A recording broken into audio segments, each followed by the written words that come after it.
प्यारे बच्चों, आज का हमारा टॉपिक है जीन प्याजे। जो जीन प्याजे है जे हमारे बीएड के सिलेबस में और हर टेट के एग्ज़ाम में आने वाला बहुत इम्पोर्टेंट क्वेश्चन है, जिसको हम 5 मिनट में कवर करेंगे और आपके 5 मार्क्स ही आ जाएंगे। तो इसको बड़े ध्यान से सुने, आपके लिए बहुत यूज़फुल रहेगा। पहले हमारे पास जीन्स प्याजे स्विट्ज़रलैंड के एक साइंटिस्ट थे। इन्होंने कोग्निटिव डेवलपमेंट पर बात की थी। कोग्निटिव डेवलपमेंट मतलब मेंटल प्रोसेस, मेंटल मतलब दिमाग से जुड़ा हुआ प्रोसेस। जैसे हम कोई सोचते हैं, किसी चीज़ को जानना चाहते हैं, या रिमेंबर याद रखते हैं, या हमारी प्रॉब्लम सोल्व करने की एबिलिटी, ये सारा कोग्निटिव डेवलपमेंट में आता है। एक काम इन्होंने ये किया था, दूसरा काम इन्होंने हमारे पास किया था। पहले कोग्निटिव डेवलपमेंट दी, दूसरा इन्होंने कुछ टर्म्स दी जो हमारे लिए बहुत ज़रूरी है। पहला इन्होंने टर्म दिया स्कीमा। हमें अब पता होना चाहिए स्कीमा क्या होता है। स्कीमा हमारे पास क्या है? जानकारी, जो हम जानकारी इकट्ठी करते हैं। कहाँ से इकट्ठी करते हैं? अपने अनुभव जो हमारे होते हैं उनसे। उस ज्ञान का जो विकास होता है उसे हम कहते हैं स्कीमा। जैसे mental structure of knowledge, building block of knowledge, चाहे वो मेंटल से जुड़ी हो, चाहे फिजिकल एक्शन उसमें इन्वॉल्व हो। तो ये हमारे पास क्या होगा? स्कीमा होगा। जैसे बच्चे ने आम खाया, आम का रंग कैसा था? पीला।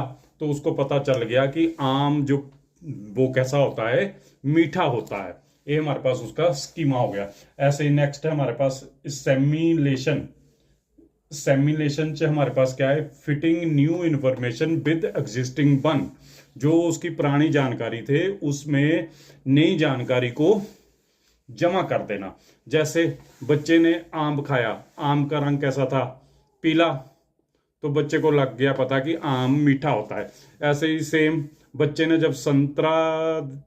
ने जब नींबू देखा, लेमन, तो बच्चे को लगा कि ये पीले रंग का है, तो ये भी क्या होगा? मीठा होगा। तो बच्चे ने अपनी पुरानी जानकारी के साथ अपनी नई जानकारी जोड़ दी। इसी तरह इकैमोडेशन, चेंजिंग एग्जिस्टिंग स्कीमा। जो उसके पास ज्ञान था उसमें चेंज आ गई। वो कैसे आ गई? जब बच्चे ने पीले रंग का मैंगो देखा और लेमन देखा, तो जब उसने उसको दोनों को खाया तो आम का मीठा था, जो नींबू था वो क्या था? खट्टा था। तो जब उसके पास स्कीमा था, एग्जामिनेशन थी, तो उसकी कैमोटेशन में क्या आ गई? अपने आप ही चेंज आ गई। उसको पता चल गया कि हर पीली चीज मीठी नहीं होती, वो अलग होती है। तो इस प्रकार तीनों टर्म्स। उसके बाद क्या था? इक्विलिब्रियम, जो सेमिलेशन और कैमोटेशन को बैलेंस करती है, उसको हम कहते हैं इक्विलिब्रियम। ये हमारे पास प्याजे की थ्योरी में आने वाली इंपॉर्टेंट टर्म है। उसके बाद उन्होंने तीसरे नंबर पर 4 स्टेज दी थी। पहली स्टेज दी थी उन्होंने सेंसरी मोटर, जो बर्थ से सेकंड ईयर तक होती है बच्चे की, जिसे संवेदी अवस्था भी कहते हैं। दूसरी प्री ऑपरेशनल स्टेज 2 से 7 साल तक, जिसे पूर्व सक्रियात्मक अवस्था भी कहते हैं। तीसरी उन्होंने दी थी कंक्रीट ऑपरेशनल स्टेज, 7 से लेकर 11 वर्ष तक, उसको कहते हैं पूर्व सक्रियात्मक अवस्था। फिर चौथी उन्होंने दी थी फॉर्मल ऑपरेशनल स्टेज, जिसे औपचारिक सकारात्मक अवस्था कहते हैं। ये जीन प्याजे की थ्योरी थे, जिन्होंने कोग्निटिव डेवलपमेंट 4 टर्म्स दी थी, उसके बाद 4 स्टेज दी थी। इस प्रकार बच्चे में उसके ज्ञान का विकास होता रहता है।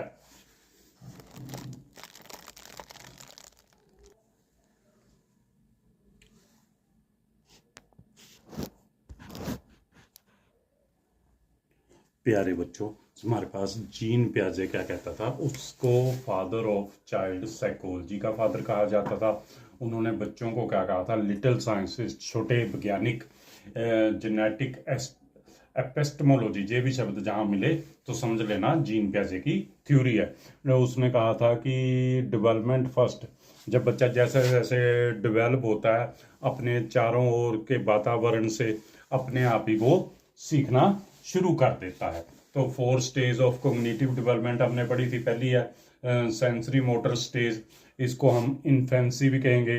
बर्थ टू ईयर तक होती है। इसमें बच्चा जो अपनी सेंसेस है, नाक, कान, आईज, सबको थोड़ा थोड़ा यूज़ करना शुरू कर देता है। रिफ्लेक्शन, एक्शन, हाथ पैर उठाना, आंखें बंद करना। ऑब्जेक्ट फॉर्मेनेंस, वेरी इंपॉर्टेंट, बहुत जगह आपको एग्जाम में मिल जाएगा। तो मतलब उसके वस्तुओं का भी थोड़ा बहुत ज्ञान होना शुरू हो जाता है। इमिटेशन, नकल करना शुरू कर देता है। इसको हम ट्रायल एंड एक्सपेरिमेंट कहते हैं। एक कौन सी एज में होगा? 12 से जब 18 मंथ का होता है बच्चा तब। फिर टर्शरी सर्कुलेशन रिएक्शन करना शुरू कर देता है। अर्ली रिप्रेजेंटेशन थॉट शुरू हो जाती है थोड़ी थोड़ी जब वो 1.5 से 2 साल का होता है। इसके अलावा हमारे पास दूसरी स्टेज आ गई प्री ऑपरेशनल स्टेज, 2 से 7 वर्ष तक। इसको हम अर्ली चाइल्डहुड एज भी कहते हैं। इसमें एनिमेशन का मतलब होता है सिंपल सा, जो निर्जीव चीज़ों को संजीव चीज़ें समझना शुरू कर देता है। उसको जैसे उसकी डोल है वो गिर गई, वो उसको लगता है कि उसको चोट लगी होगी। प्यारे बच्चों, हमारे पास दूसरे नंबर पर है प्री ऑपरेशनल स्टेज, 2 से 7 साल के बच्चों के लिए। इसे अर्ली चाइल्डहुड भी कहते हैं। इसमें देखो ये 4 नंबर है: एनिमेशन, इरिवर्सिबिलिटी, ट्रांसडेक्टिव रीजनिंग, इकोसेंट्रिज्म। एनिमेशन मतलब बच्चा क्या कहता है, निर्जीव चीज़ों को संजीव समझना शुरू कर देता है। जैसे कि छोटे बच्चे देखे हम डोल से खेलते हैं, उसको नहलाते हैं, अपने साथ सुलाते हैं, उनको लगता है कि ये भी है मेरे जैसा ही बेबी है। इरिवर्सिबिलिटी में बच्चा क्या करता है, जैसे बेड पर चढ़ना तो सीख जाता है पर उतरना उसको नहीं आता। ट्रांसडेक्टिव रीजनिंग बच्चे में डेवलप हो जाती है। इसका मतलब ये है कि बच्चे में अभी रीजनिंग पावर तो डेवलप नहीं होती, उसको लगता है जैसे टीवी में डांस कर रहे हैं वैसे मुझे भी करना चाहिए। उसको क्या समझ लेता है, वो रियल चीज़ें समझना शुरू कर देता है, अभी रीजनिंग डेवलप नहीं होती। इकोसेंट्रिज्म, उसमें इको पैदा होना शुरू हो जाता है। वो सोचता है जैसे सर्दियों के मौसम में मैंने बर्फ़ खानी है या आइसक्रीम खानी है तो वो उसको खाता है। इसे वो कहते हैं इको सेंट्रिज्म। ये चीज़ें बच्चों में डेवलप होनी शुरू हो जाती है। प्यारे बच्चों, हमारे पास है pre operational stage, early childhood, 2 से लेके 7 साल तक। सिंबॉलिक थॉट, बच्चा सिंबल को प्लस माइनस गुना डिवाइड को समझना शुरू कर देता है। एनिमेशन मतलब निर्जीव चीज़ों को संजीव समझना शुरू कर देता है। जैसे देखा है कि बच्चा जब छोटा होता है गुड़िया से खेलता है तो उसको नहलाता है, धुलाता, अपने साथ सुलाता है। जब वो गिर जाए तो उसको लगता है इसको भी चोट लगी है, तो ये एनिमेशन हो गई।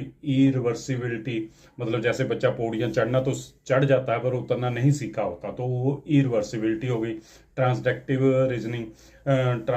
रीजनिंग में हमारे पास क्या है कि एक तरह की रीजनिंग पावर होती है जिसमें क्या करता है बच्चा अपने आप को जैसे फिल्में देखकर अपने आप को हीरो समझने लगता है कि वो बहुत बड़ा हीरो बन जाएगा, बड़ा होकर ऐसे करेगा। ये हमारे पास ट्रांसडेक्टिव रीजनिंग हो गई। इकोसेंट्रिज्म, बच्चों में ईगो पैदा हो जाता है। जैसे मैंने जिद कर ली कि सर्दियों में मैंने आइसक्रीम खानी है तो मैं खाकर ही रहूँगा, तो ये हमारे पास प्री ऑपरेशनल स्टेज ऑफ प्याजे स्टेज। ये हमारे पास 7 से 11 ईयर के बच्चे इसमें आते हैं। इसमें लॉजिकल थिंकिंग, बच्चा सोचना शुरू कर देता है, प्रॉब्लम सॉल्विंग, समस्याओं को हल करना शुरू कर देता है। लेटर चाइल्डहुड, स्कूल एज भी कहते हैं। क्लासिफिकेशन मतलब जैसे स्क्वायर, ट्रायंगल, रेक्टेंगल में डिफरेंस पता करना शुरू करता है। रिवर्सिबिलिटी, जैसा बच्चा देखता है 3 जमा 2 5 हो गए, ऐसे 3 माइनस 2 1 हो गया, ऐसे बच्चे को रिवर्सिबिलिटी पता चल जाती है कि प्लस माइनस कैसे करते हैं। कंजर्वेशन का सिंपल सा मतलब है जैसे पानी एक गिलास में है, जब हम उसको दूसरे किसी जग में डाल देंगे तो भी बच्चे को समझ आ जाती है कि सिर्फ शेप चेंज हुई है, हमारे पास जो क्वांटिटी है वो सेम ही है, तो उसको कहते हैं कंजर्वेशन। ट्रांसबिलिटी मतलब लॉजिकल एबिलिटी बच्चे में डेवलप हो जाती है। जैसे बच्चे को पता है कि 5 बड़ा है 7 से, या 7 बड़े हैं 8 से, इसका मतलब है कि 5 भी 8 से बड़े होंगे, यानी कि A is greater than B, B is greater than C, तो A ग्रेटर देन C, तो मतलब उसमें ट्रांसटिविटी आ जाती है। सीरिएशन मतलब वो असेंडिंग डिसेंडिंग ऑर्डर, 2 3 मतलब सबसे छोटा उससे बड़ा उससे बड़ा, जब सबसे बड़ा उससे छोटा उससे बड़ा, इसके बारे में भी सीरियल में लगाना भी उसको आ जाता है। फॉर्मल ऑपरेशनल स्टेज, जो फॉर्मल ऑपरेशनल स्टेज है वो हमारे पास इसकी 4th स्टेट है। 4th में हमें 4th स्टेज है, इसमें हमारे पास क्या है 11 साल से अब हो जाता है इस करके अडोलसेंस से आगे बढ़ना शुरू हो जाता है बच्चा।